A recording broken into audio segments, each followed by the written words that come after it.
Heparin is an anticoagulant.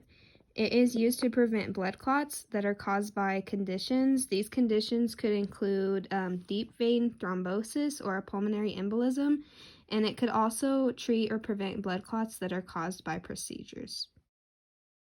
When taking heparin, you should not use any other anticoagulants, and you should also not take aspirin.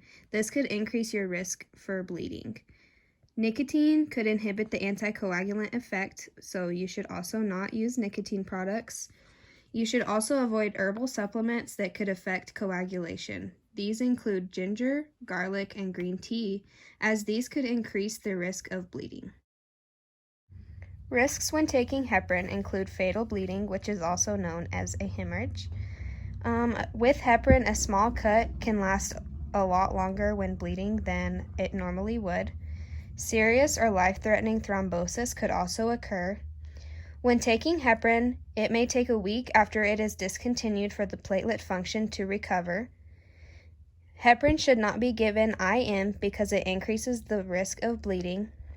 Also, you do not flush an IV with heparin because it can cause a fatal bleed.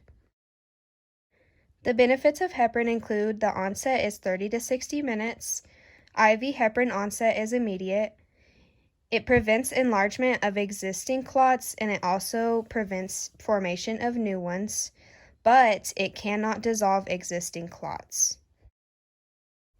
Populations at risk for bleeds are someone that has an active internal bleed, someone with a bleeding disorder or who is prone to bleeds, someone with severe hypertension or recent trauma, and also possibly a diabetic.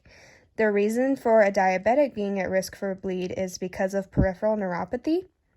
And if they step on something, they won't be able to feel it and they could bleed out because they won't feel the bleeding because of the neuropathy.